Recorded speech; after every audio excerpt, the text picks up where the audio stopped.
Selamat pagi para sahabat GKI Klasik Solo dimanapun para sahabat berada. Bersyukur ketika pagi hari ini kita boleh berjumpa kembali di dalam ruang virtual melalui kegiatan Bina Iman GKI Klasik Solo.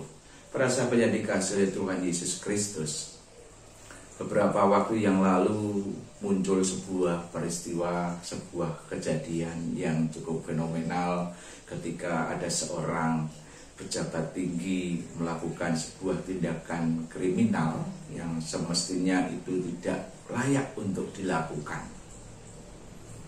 menghilangkan nyawa seseorang. Kemudian setelah peristiwa itu terjadi, muncul lagi sebuah peristiwa yang terjadi ketika ada anak seorang pejabat yang melakukan sebuah penganiayaan kepada orang lain, dan pada akhirnya membuat korban ini mengalami koma cukup lama. Kalau kita melihat fenomena yang terjadi dari dua peristiwa ini, kita melihat bagaimana jabatan, kekuasaan, kekayaan itu seringkali membutakan mata hati seseorang, seringkali membutakan pikiran seseorang, walaupun kadangkala bukan miliknya sendiri tetapi milik orang tuanya. Nah, inilah yang seringkali muncul di dalam kehidupan pada masa kini, bagaimana yang namanya harta dan tahta itu seringkali membuat orang menjadi arogan, membuat orang menjadi sombong, membuat orang menjadi takabur.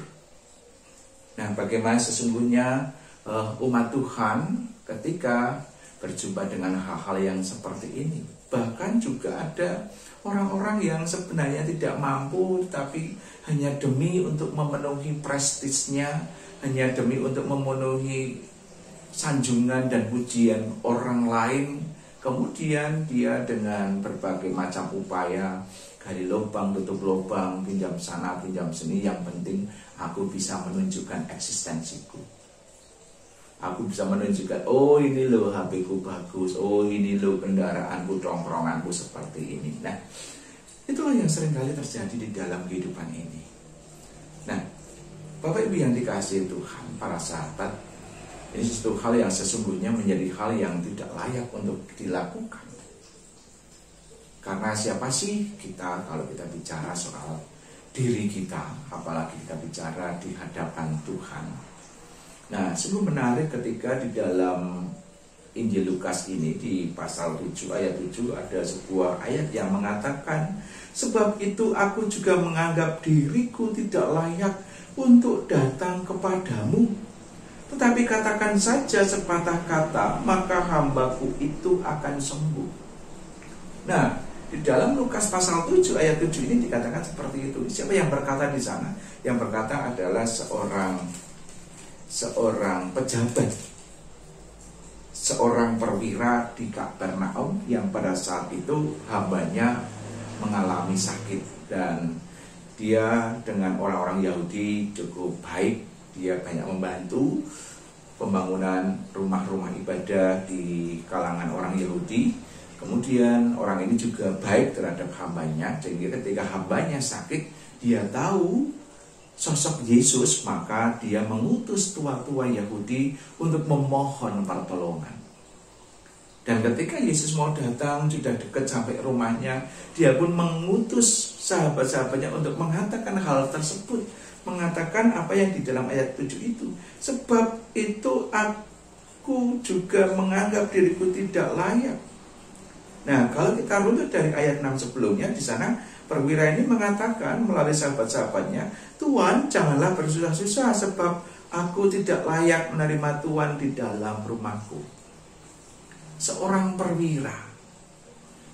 perwira yang bahasanya punya bawahan yang banyak. Secara finansial dia juga boleh dikatakan orang yang mampu, orang yang berada. Tetapi dia menyadari keberadaan dirinya di hadapan Tuhan, dia bukanlah apa-apa. Dia menyadari ketidaklayakannya. Kita melihat di sini ada sebuah sikap batin yang luar biasa yang ditunjukkan oleh sang perwira ini. Bagaimana dia memiliki kerendahan hati yang luar biasa. Dia tidak menganggap bahwa dirinya sebagai seorang perwira itu kemudian harus dinomorsatukan. Dia tidak menganggap bahwa segala kekayaannya itu kemudian dengan segala apa yang ia miliki, dia harus diutamakan. Dia tidak memerintahkan kepada Yesus untuk menyembuhkan hambanya, tetapi dia memohon kepada Yesus. Dia mengakui, dia menyadari bahwa sosok Yesus, sosok sang guru yang luar biasa yang dia kenal dan dia dengar itu, dan dia merasa tidak layak untuk menyambut. Dia kemudian mengatakan, cukup berkata sembuh, maka hambaku itu akan sembuh. Ini juga dia kemudian mencoba membayangkan bagaimana kehidupannya, bahwa dia memiliki otoritas. Dia sebagai seorang perwira, dia punya atasan, dia juga punya bawahan. Ketika dia mengatakan sebagai perwira, maju berperang, maka bawahannya pun akan otomatis maju berperang. Begitu pula dia melihat bagaimana Tuhan Yesus ini memiliki otoritas. Tidak perlu harus berjumpa secara langsung. Tuhan Yesus punya otoritas ketika dia mengatakan, kamu sembuh, maka hambanya itu pun juga akan mengalami kesembuhan. Para sahabat yang dikasihi Tuhan, melalui satu ayat ini kita belajar tentang apa? Belajar tentang kerendahan hati. Tidak kemudian kita mengagung-agungkan kekayaan, tidak mendewakan kekuasaan yang dimiliki, dan juga tidak kemudian memberhalakan hal-hal duniawi yang ada di sekeliling kita, yang seakan-akan itu membuat kita lebih baik daripada orang-orang yang lain. Dengan segala kepemilikan kita, dengan segala apa yang ada di dalam diri kita. Pagi ini kita belajar tentang kerendahan hati, karena kita sesungguhnya di hadapan Tuhan itu tidak layak sama sekali. Tetapi hanya Tuhanlah yang melayakkan kita. Tuhanlah yang penuh dengan kasih, yang penuh dengan anugerah, itulah yang kemudian hadir di dalam kehidupan kita untuk menolong kita, untuk terus menopang kita dan memampukan kita. Seperti di dalam bacaan kita ini, kita juga bisa melihat bagaimana Tuhan Yesus pun kemudian menyembuhkan hamba dari perwira itu. Dia tidak tinggal diam ketika melihat sebuah pergumulan, ketika melihat sebuah penderitaan yang dialami. Walaupun hamba ini milik seorang perwira yang ada di Kapernaum. Perwira tentunya bisa dikatakan sebagai bukan orang Yahudi. Tetapi karya Tuhan itu merambah, menyentuh orang-orang di luar Yahudi.